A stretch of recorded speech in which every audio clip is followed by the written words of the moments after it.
Bharatiya Janata party के लोग हैं वो आरक्षण के वास्तविक विरोधी हैं। क्या जरूरत है यहाँ आयोग बनाने की? यहाँ तो अति पिछड़े वर्ग के लोग चिन्हित हैं। ये अति पिछड़े वर्ग के आरक्षण को उलझाना चाहती है भारतीय जनता पार्टी। और नीतीश कुमार जी जब तक हैं तब तक भारतीय जनता पार्टी की कोई भी साजिश सफल नहीं होगी। अति पिछड़े वर्ग को सशक्त करने के लिए नीतीश कुमार जी ने जो कदम बढ़ाया है वो कदम चलता रहेगा। देखिए, उनको नहीं पता है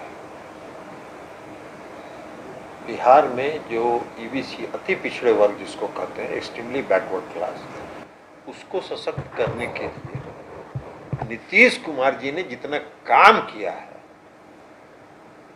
भारतीय जनता पार्टी ने सोचा भी नहीं हो। पंचायती राज व्यवस्था में 2006 में पंचायती राज व्यवस्था में और 2007 में नगर निकाय में जो आरक्षण की व्यवस्था हुई, ये नीतीश कुमार जी के दिमाग की उपज थी। इसलिए कि उनका मानना था कि जो समाज के सबसे पिछले पंक्ति में खड़ा है उनको मुख्य धारा में कैसे लाया जाए। और इसलिए सिर्फ अति पिछड़े वर्ग को नहीं, 50% की महिलाओं की जो आबादी है उसको भी उन्होंने आरक्षण दिया। भारतीय जनता पार्टी के जो नेता श्री सुशील कुमार मोदी जी बोल रहे हैं, उस समय नगर विकास का मंत्री कौन था? नगर विकास के मंत्री वो थे। उनको नहीं मालूम है कि किस आधार पर दिया गया। और अति पिछड़े वर्ग को चिन्हित करने की परंपरा तो जननायक कर्पूरी ठाकुर जी के समय 1978 में हुई। 1978 में जननायक कर्पूरी ठाकुर जी ने सरकारी सेवाओं में अति पिछड़े वर्ग को आरक्षण दिया। मुंगेरी लाल कमीशन जो था उसने अति पिछड़े वर्ग को चिन्हित करके रखा। तो इनकी मंशा, जो भारतीय जनता पार्टी के लोग हैं वो आरक्षण के वास्तविक विरोधी हैं। और कुछ दिन पहले 2015 के चुनाव के समय, विधानसभा के चुनाव के समय आरएसएस के प्रमुख श्री मोहन भागवत जी का क्या बयान आया था कि आरक्षण की व्यवस्था पर पुनर्विचार करना चाहिए। तो उनकी पार्टी की और आरएसएस, भारतीय जनता पार्टी किसका है शाखा? आरएसएस के कंट्रोल में है। तो उनकी जो राय रही है आरक्षण व्यवस्था के बारे में, ये तो 2015 में स्पष्ट हो चुका था।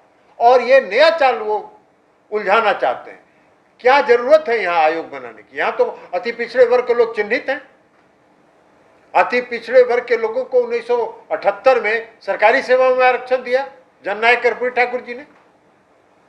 2006 में माननीय मुख्यमंत्री जी ने आरक्षण दिया पंचायती राज व्यवस्था में।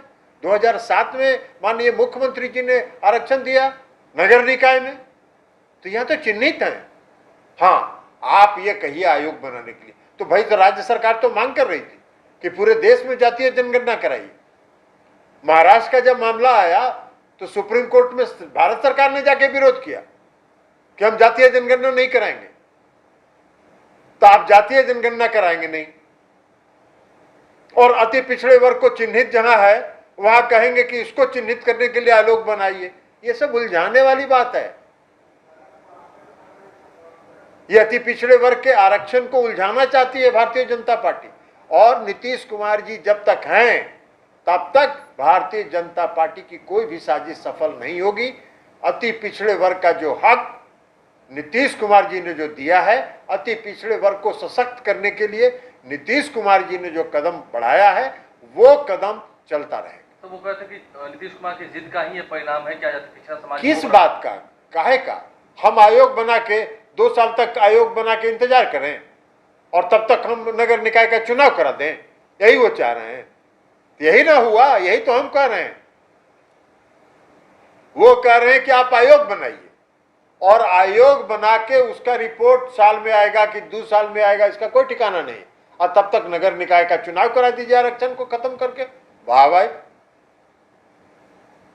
यही तो हम लोग कह रहे हैं कि आप आरक्षण विरोधी हैं।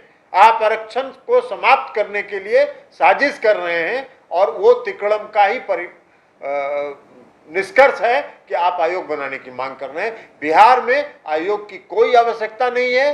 अति पिछड़े वर्ग चिन्हित हैं, उनकी संख्या चिन्हित है, सभी चिन्हित हैं।